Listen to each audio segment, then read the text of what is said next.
a gente quer viver a vida. Quando a Bíblia fala, honra o teu pai e a tua mãe, ele não fala, honra teu pai e tua mãe se eles forem boazinhos. Ele não fala, honra teu pai e tua mãe se eles fizeram algo bom por você. Ela fala, honra teu pai e tua mãe, pronto. Não importa quem são seus pais. Às vezes a gente se esquece disso. E por estar longe, por alguma confusão no meio do caminho, talvez os seus pais não foram realmente bons por você. Mas a honra, o lugar de destaque, esse o Senhor não tira deles. Não é opcional. Marido, honrem as suas esposas. Não é se ela for boa, é honre as suas esposas. Não é opcional. Mulheres, honrem os seus maridos, desculpe. Não é se os seus maridos forem bons. Não é uma escolha. A escolha que você tinha para fazer, você fez quando você escolheu com quem se casar. Agora você não tem escolha mais. Honre o teu cônjuge. Acabou, é uma má notícia. Os que estão noivos, vai pensando aí, porque é isso que vocês vão entrar. Honre, independente. Escolheu, já era. Não tem como mais. A Bíblia fala assim, pais, não ireis os vossos filhos. Você sabe por quê? Às vezes a gente acha que porque é pai, a gente pode fazer as coisas do jeito que a gente quiser, falar do jeito que a gente quiser, manda, desmanda, não explica, faz e pronto e acabou. E aí a Bíblia vem e fala assim, pais, o lugar de honra do teu filho é você não irar ele. Esse lugar você não toma. Não é porque você é pai, porque você é autoridade sobre a vida dele, que você pode ser um general, que você pode ser um ditador sobre a vida dos teus filhos. Mas isso entra na honra, viu, filhos? É difícil um pai não irar o filho quando o filho não honra o pai.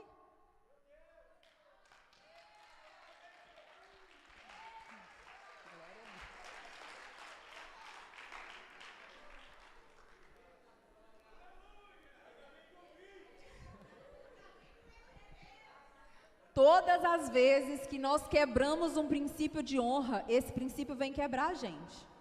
Quando eu oro pelos meus filhos, e eu estou falando assim, muito sério, e eu oro por ele todos os dias, eu falo, Senhor, eu fui uma filha excelente. Pergunta para minha mãe. Minha mãe fala que eu nunca dei trabalho. Eu plantei, Senhor, agora eu não aceito nada menos do que essa colheita. Eu estou estabelecendo um princípio de honra. E o Senhor, Ele fala o quê? Eu vou honrar quem me honrar. Não é? Então eu estou estabelecendo, eu estou usando a palavra que Ele deu. Senhor, eu honrei. Agora está na hora de eu colher. E é isso na sua vida. Às vezes você não honra os seus pais, mas você espera que quando seus filhos nascem, os seus filhos te honrem. Pai, às vezes você não honra o seu filho, mas você espera que quando você ficar velho, ele vai cuidar de você. O princípio que você quebra, uma hora ou outra ele volta para te quebrar. Não tem como. Principalmente princípios de honra. O ser humano, a gente tem um quê de achar que a gente é mais importante do que a gente é. Isso é desde o primeiro. Adão, quando ele peca, que o Senhor vem e fala, mas por que você fez isso? A resposta de Adão não é, Senhor, eu pequei. A resposta de Adão é, mas a mulher que o Senhor me deu, né? A gente tem essa mania. A gente tem a mania de jogar de volta para Deus e falar, não, eu só fiz, Senhor, porque a mulher que o Senhor me deu, ela não ajudou. Mas a obrigação de não comer, a ordem foi dada para Adão. Se você voltar, você vai ver que a ordem era de Adão. Às vezes é muito mais fácil a gente encontrar artifícios para não honrar e não obedecer a Deus, do que a gente fazer o que Deus está mandando. Vamos continuar, senão não termino hoje. E aí continua. A arca fica em Abinadab 20 anos, nada acontece. Em Obed-edom, 3 meses. Todo mundo fica sabendo do que está acontecendo lá. Eu quero profetizar sobre a sua vida, que todo mundo vai saber o que está acontecendo na sua casa. Todo mundo vai saber das bênçãos do Senhor que tem abundando sobre a sua família. Todo mundo vai saber que aonde você coloca a tua mão, prospera, porque a presença do Senhor acompanha você. E assim foi com Obed-edom, 3 meses. E as notícias se espalharam. E elas chegam até Davi. E Davi fala, não, vamos lá, vamos tentar isso de novo. E lá em 2 Samuel 16 fala assim: quando os que carregavam a arca do Senhor davam 6 passos, eles sacrificavam um boi e um novilho gordo. Davi, vestindo o colete sacerdotal de linho, lembra aquele que Eli foi dado a honra de vestir? Davi está vestindo ele. Foi dançando com todas as suas forças perante o Senhor, enquanto ele e todos os israelitas levavam a arca do Senhor ao som de gritos de alegria e de trombetas. Na presença do Senhor tem alegria, na presença do Senhor você é livre, na presença do Senhor todo esforço e sacrifício traz retorno.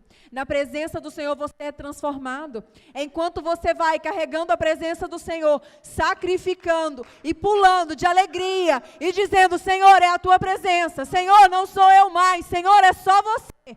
É nesse momento que você é abençoado, porque naquele momento você desistiu de fazer a sua vontade, e você fez aquilo que te custava. Você começou a carregar a presença do Senhor nos ombros, entendendo a responsabilidade que você tem. Davi era rei, o que ele fazia, todos ao redor viam, estava todo mundo de olho em Davi. Davi era aquele que mostrava como deveria ser feito, e Davi estava pulando na presença do Senhor, gritando de alegria. Meu irmão, é impossível você não ser contagiado pela presença do Senhor, não adianta, não tem como.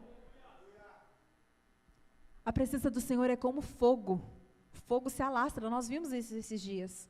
A presença do Senhor, quando ela cai em um lugar, num ambiente que está preparado para receber, ela vai se alastrando. Não tem como você ficar indiferente à presença do Senhor. Mas você precisa honrar, e a gente honra a presença do Senhor com sacrifícios. Hoje a gente não mata mais bichinho para entregar ao Senhor, mas a gente mata a nossa carne todos os dias. Porque servir ao Senhor exige sacrifício. Eu ouvi uma frase e eu levo ela para mim todos os dias. Tudo de bom que você vê em mim é Cristo. Tudo de ruim que você vê sou eu mesma. Essa aí é minha parte. Não tem como. Todo dia a gente tem que sacrificar. Você vai viver 20, 30, 50 anos dentro da igreja. E você nunca vai chegar ao ponto de dizer: agora eu estou na perfeição. Estou pronto para levar. Se eu levantar a mão, o Senhor me puxa. Não tem como. Não tem como. Nós só iremos ser transformados. Nós só iremos chegar nesse ponto de santos lá no céu com o Senhor. Por enquanto a gente está em um processo de santificação. Santificação é todos os dias. É todos os dias negando as suas vontades. É todos os dias negando aquilo que o Senhor, aquilo que você quer para fazer aquilo que o Senhor quer que você faça. Muitos lugares de destaque exigem mais sacrifícios do que vocês imaginam. Quando nós fomos chamados para pastorear, no lugar onde muitos diriam: oba, vamos, lugar de destaque, uhul. Eu falei: Senhor, meu Deus, nós vamos num lugar de destaque? Estou querendo não, Senhor, me deixa aqui quietinha. Porque exige sacrifício todos os dias. E às vezes as pessoas querem um lugar de honra, sem entender o sacrifício que te levou para aquela honra. Às vezes as pessoas querem ocupar aquele lugar sem passar por o processo pelo qual você passou. Às vezes as pessoas vêm e falam assim: nossa, mas eu daria uma ótima pastora. Mas ela não está disposta a largar os barcos cheios, como nós deixamos, para estar aqui entregando tudo na presença do Senhor. Às vezes você quer o lugar, mas você não quer o sacrifício que aquele lugar te exige. Davi queria a arca. E ele entendeu que para ele trazer a arca, para ele trazer a presença do Senhor, ele precisava sacrificar. E eles decidiram: 6 passos nós vamos sacrificar. Nós não vamos nem tentar chegar no meio do caminho, nós vamos sacrificando aqui o tempo todo, porque vai que a gente esquece. E assim somos nós. Todos os dias você tem que levantar e fazer uma escolha consciente de servir ao Senhor com tudo o que você tem. Porque senão você esquece. E aí você passa o dia inteiro sem ler, mas você já ficou no telefone 3 horas direto. Você passa o dia inteiro sem ler a palavra e você está ali se ocupando com outras coisas. Você passa o dia inteiro, você já falou até com o papagaio da vizinha, mas você não levantou a tua voz em oração a Deus nenhum momento. Exceto quando você passa por tribulação, aí Ele é o primeiro que você chama. Mas às vezes a gente vive a nossa vida sem entregar o lugar de honra ao Senhor. Hoje se fala muito das mesas que nós sentamos, né? Das pessoas que estão ao nosso redor. E às vezes a gente esquece de separar esse lugar na mesa para Jesus. A gente está tão ocupado pensando nas pessoas que vão sentar na nossa mesa, que podem nos dar algo, que nós esquecemos que nós precisamos dar o lugar de honra para Jesus nas nossas mesas. Que nós precisamos, quando sentarmos a essas mesas, sermos a representação de Cristo ali. As pessoas têm que olhar e querer você na mesa dela, porque você carrega a glória e a honra do Senhor. Mas que foi adquirida com um sacrifício. Todos os dias é sacrifício. E honra, eu ouvi essa frase, eu achei sensacional. Honra é igual gestação. Ou você gera honra ou você não gera honra. Não tem como falar assim, ela está meio grávida. Ou a pessoa está grávida, ou ela não está grávida. Não tem o meio termo. E com honra é assim. Não tem como você dar uma honra só em algumas áreas. Ah, não, pastor, olha, eu até te aceito como minha pastora. Você pode pregar, eu vou estar aqui, eu vou estar ouvindo você falar, mas você não pode me corrigir, porque aí só a minha mãe pode fazer. Só o pastor que me batizou lá em 1900 e pedrinha pode fazer. Aí eu até aceito o Rick como meu líder do louvor, mas ele não pode me escalar do jeito que ele quiser, nas músicas que ele quiser. Não, então você não está aceitando. Você está aceitando as partes que te agrada. Aquilo que é bom para você. Honra, ou você gera ela por inteiro, ou você deixa ela na porta. Com Deus não existe meio termo. Ele quer tudo. A Bíblia fala que Ele não divide a glória dEle com ninguém. É com ninguém. Então vamos parar de tentar honrar ao Senhor pelas metades, porque Ele não está recebendo, está ficando na porta. Não está chegando. Você está queimando, você está sacrificando ao vento, porque o Senhor não está recebendo. Ou a gente entrega tudo, ou a gente não entrega nada. A Bíblia fala, me entregue algo que te custe. Não é isso que Davi fala? Quando ele vai sacrificar, que ele fala, eu quero um lugar para me sacrificar ao Senhor. Ele fala, não, eu estou aqui, eu te dou essa terra. Ele fala, não, eu preciso dar algo. Eu preciso que me custe para valer a pena. Eu preciso sacrificar para valer a presença do Senhor. Eu preciso trazer algo de importância para me receber a presença do Senhor. Não é qualquer coisa. É algo que me custe. E como custa a gente viver na presença do Senhor? E como custa você realmente render a sua vida na presença do Senhor? E como custa você matar o seu homem todos os dias para fazer a vontade de Deus? Quando a gente fez um estudo, quando a gente abriu a igreja, nós fizemos um estudo no Shine Online sobre os frutos do Espírito. E aí nós falamos sobre vários frutos, e aí nós chegamos no domínio próprio, que eu acho que é o que a maioria acha que falta nele, né? E aí eu fui estudar sobre o domínio próprio, fui estudar sobre o fruto do Espírito, e aí eu encontrei uma pessoa e ela falou o seguinte, o fruto do Espírito você recebe quando você aceita Jesus. O Espírito Santo, ele está habitando em você, você tem o fruto do Espírito. O problema é que às vezes você não permite que o Espírito Santo produza os frutos em você. Não é que você não tem, é que você não dá espaço para o Espírito Santo produzir. Falei, caramba, não posso dizer mais que eu não tenho domínio próprio, porque se eu não tenho domínio próprio, eu não tenho o Espírito Santo em mim. O que eu preciso agora é dar o lugar de honra para o Espírito Santo. E todas as vezes que eu pensar em perder a minha cabeça, eu dizer, Senhor, produz o domínio próprio em mim. Eu vou escolher ficar de boca calada agora, para que o domínio próprio seja produzido em mim. Todas as vezes que um vem me irritar e eu estou querendo dar aquela palavra afiada, eu falo, Senhor, produz amor no meu coração.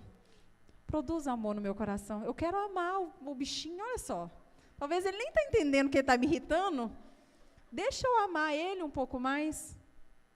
Nós precisamos deixar que o Espírito Santo produza em nós o fruto do Espírito. Nós precisamos dar um lugar de honra nas nossas vidas para Deus, a ponto que Ele produza em nós aquilo que só Ele pode fazer. E para terminar, lá em 2 Samuel 6, vai contar o desfecho dessa história. Davi traz a arca para a cidade de Davi. Ele coloca a arca na tenda e fala assim, no verso 16 fala, aconteceu que, entrando a arca do Senhor na cidade de Davi, Mical, filha de Saul, observava da janela, e ao ver o rei Davi dançando e celebrando perante o Senhor, ela o desprezou em seu coração. Deixa eu te dizer uma coisa, tem pessoas que vão estar observando de longe você se entregar na presença do Senhor, e ela vai estar te desprezando por não entender aquilo do qual você está participando. Aquele que não participa da presença do Senhor, ele não consegue entender o movimento que está acontecendo. Se você não está sentindo o mover do Espírito Santo, provavelmente você está como Mical na janela, só observando. O teu lugar não é como espectador. O teu lugar não é na janela, vendo o povo trazer a presença do Senhor de volta para a cidade de Davi. O teu lugar é lá sacrificando junto com eles. E continua, fala no verso 20, voltando Davi para casa para abençoar a sua família. Olha o coração de Davi, ele está vindo para abençoar a sua família. Mical, filho de Saul, saiu ao seu encontro e lhe disse: como o rei de Israel se destacou hoje, tirando o manto na frente das escravas de seus servos, como um homem vulgar. Aquele que não participa tem sempre uma palavra para criticar.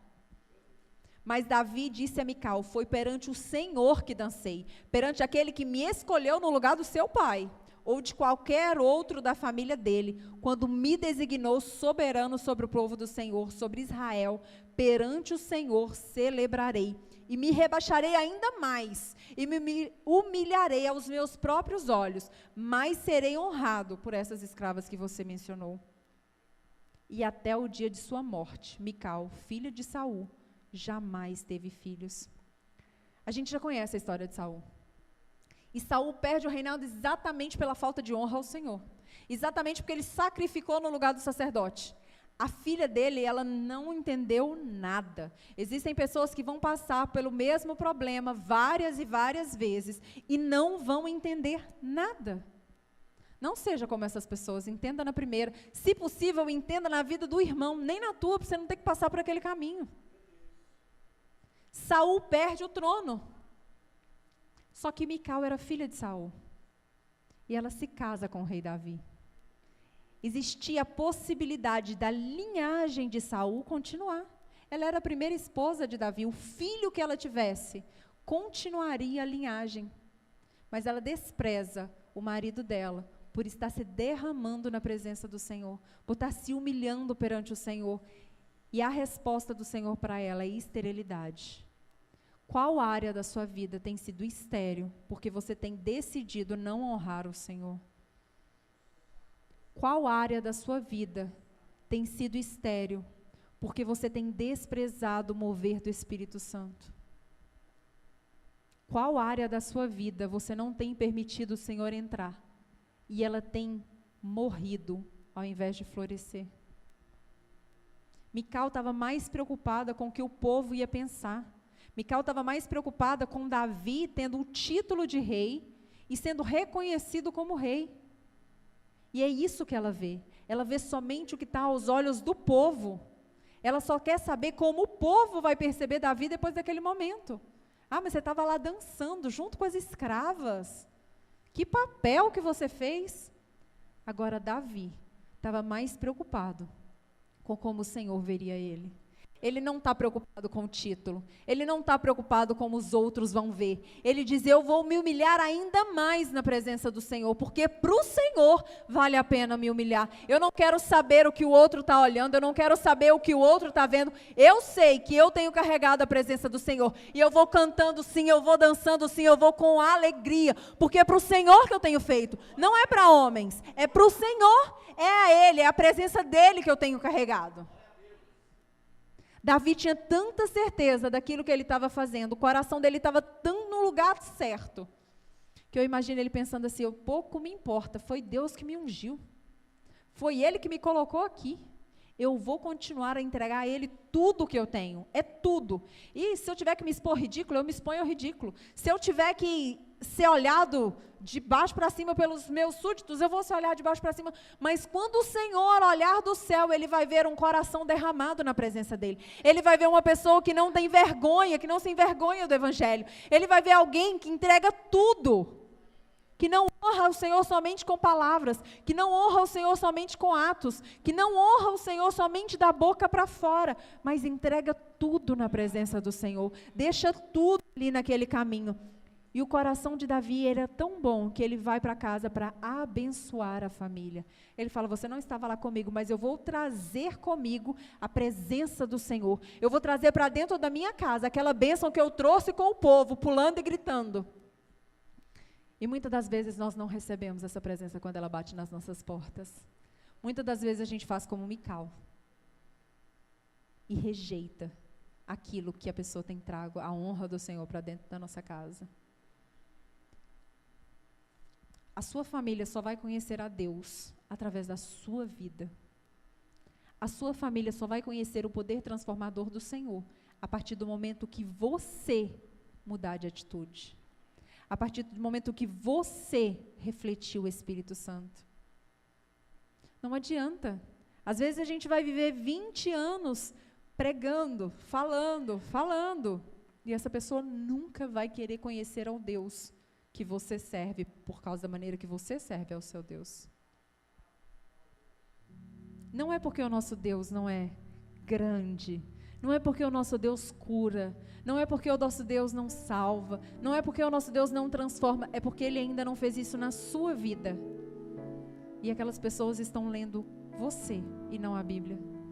Tem muitas pessoas que só vão conhecer você através da sua vida, vai conhecer a Deus através da sua vida.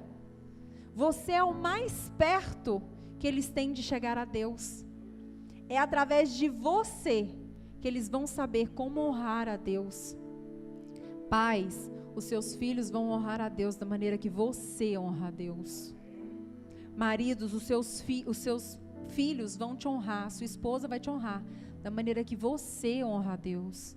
Esposa, você vai ser honrada pelo teu marido e pelos teus filhos da maneira que você honra a Deus. É você que estabelece o ciclo de honra na sua casa. Não espere que o outro... A vida com Deus é igual terapia. A gente não vai na terapia para mudar o outro. A gente vai na terapia para mudar a gente. A vida com Deus é assim. Você não se chega a Deus para mudar a vida do outro. Você se achega a Deus para mudar a sua vida. É você que precisa de mudança. É você que precisa de transformação. É você. Se você não honra a Deus com tudo que você tem, você não está honrando a Deus com nada. E se de tudo que eu disse hoje à noite, você se esquecer, e você se lembrar de uma coisa só,